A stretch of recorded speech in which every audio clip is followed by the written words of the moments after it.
Hello, everybody, and welcome to this first installment of our Poet of the Month, Matthew Sisson from Newton, Massachusetts. A poet, an instructor of poetry, has presided over seminars about poetry and is a published poet. Here's one of his books called Call Me Moby.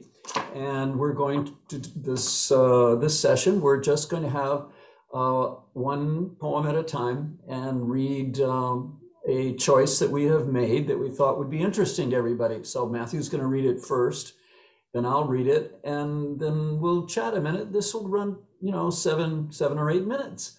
How are you doing today, Matthew? Good. Thank you for having me. It's an honor. Oh, it's great. Listen, it's a great day for poetry. I love poetry. It doesn't trouble me the way it does other people, that sometimes it can be tricky or difficult, they say, to read, and it can be.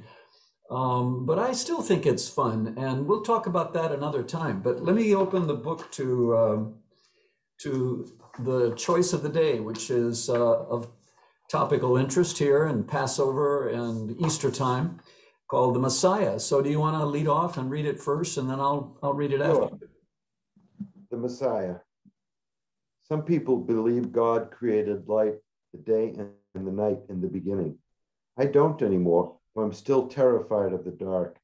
Taking out the trash, all those horror movies I watched rush back, and there's the nightly news. My people survived 40 years of God's care in the desert, lived on sweet-tasting manna, sauteed it or made it into pancakes, served it deep-fried like Italian rice balls. After decades, a few complained about the menu, so God sent quail. All who took a bite of bird died. When the Messiah comes, I hope it's not first thing on a Monday morning and I'm naked at the mirror shaving. That isn't a time I do well with interruptions. The kids' bedtime would also be inconvenient. I'm tired, have to sing the goodnight song. Well, listening to that, I pick up, and anybody can pick up, there's a whimsy about this that we don't know quite what to make of on the first go. So I'm going to read it once, and people viewing this can see the printed text accompanying the video. So here goes my version of it. The Messiah. Some people believe God created light, the day and the night in the beginning. I don't anymore, though I'm still terrified of the dark. Taking out the trash, all those horror movies I watched, rush back, and there's the nightly news. My people survived 40 years of God's care in the desert, lived on sweet-tasting manna, sauteed it or made it into pancakes, served it deep-fried like Italian rice balls. After decades, a few complained about the menu, so God sent quail. All who took a bite of bird died. When the Messiah comes, I hope it's not the first thing on a Monday morning and I'm naked at the mirror shaving. That isn't a time I do well with interruptions. The kids' bedtime would also be inconvenient. I'm tired, have to sing the good night song. Well, this is so intriguing, Matthew. Let's have at it a little bit. So you start out talking about God creating and being scared of creating light, and then being scared of the dark. Are you saying that you aren't reassured by God, the creation story? Yes, that's exactly what I'm saying. That there's no comfort to be from that story. In fact, I don't really believe it, but I'm still terrified of the dark because we live in a very dark world, actually, and that's part of the problem here. And it's about the Messiah. Maybe we don't have a savior that's going to come and rectify these problems. Well, and when it comes to the Messiah, you're saying if there is one, you're adding that at this point. If there is one, you sure hope the Messiah doesn't come at an inconvenient time. Well, what would it mean for the Messiah to come, either from a Jewish or a Christian point of view? Is that? Yeah, I don't think you can hang your hopes on that. Actually, I think this poem is, the more I've thought about it and looking back on it, I wrote it a long time ago, is about blaming God for my own problems in some way and not taking responsibility in the world for my own issues.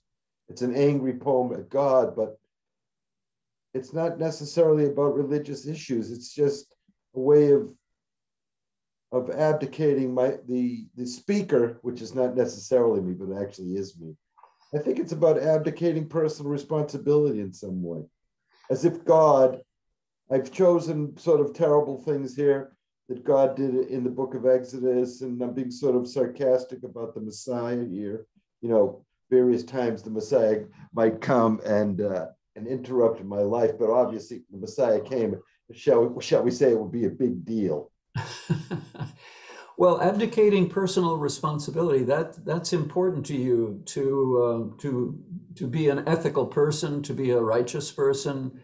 And are you saying that a belief in God might relieve you of that, might relieve a person of having to think of ethical No, behavior?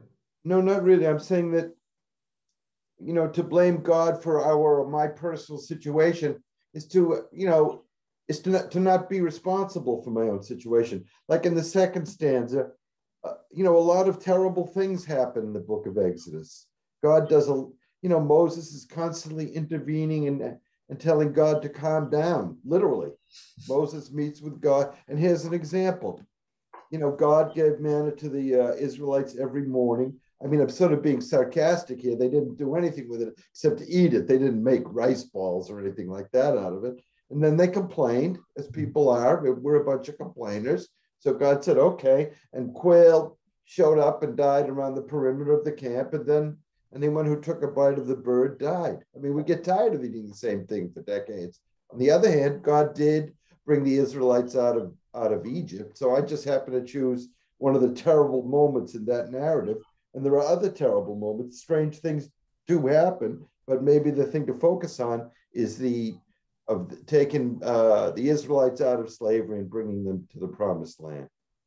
Let me ask you about the actual writing of the poem as a poet. What in this particular poem, or if you want more generally, whenever you write, how do you get started? Do you pick a title first, or do you start? How does it get going on the page for you?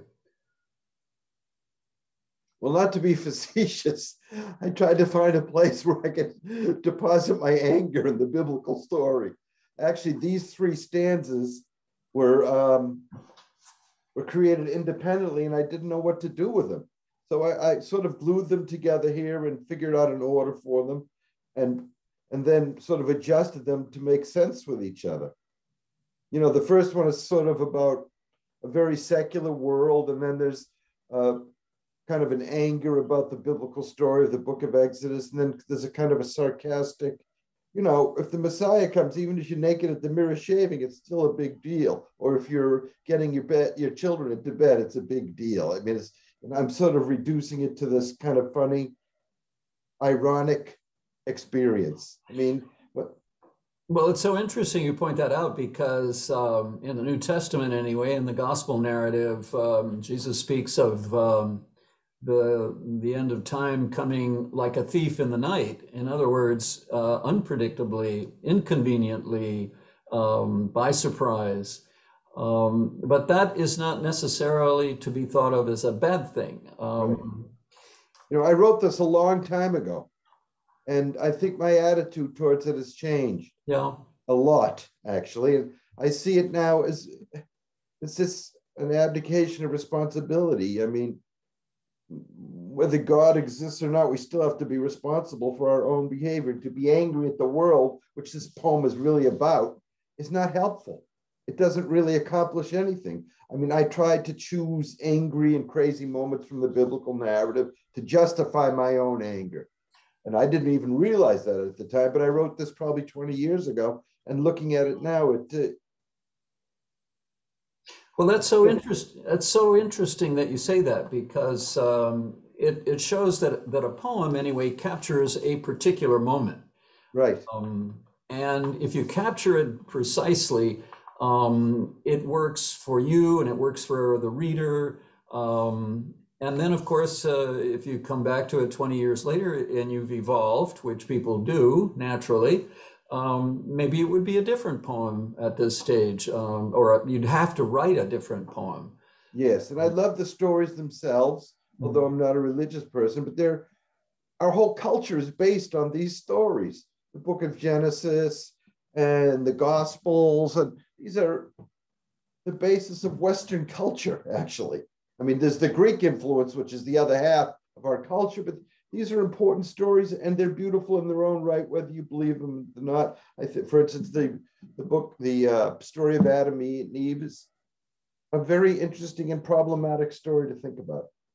It sure is. It sure is. And like you said, in Genesis, it's chock full of some terrifying stories, but all of them are instructive and merit meditating on. And I noticed in your book, you pick up a number of religious or a number of biblical tales, and I think we should pick a few more out in our next sessions and go through them. This is a terribly rich resource that you have opened up for us, and I want us all.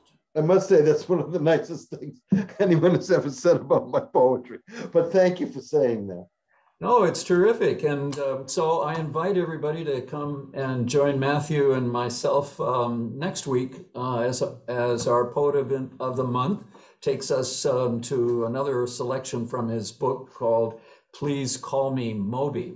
We want to know more about that too, Matthew. So we'll see everybody next week. Okay, Matthew? Thank you very much for having me. Bye for now.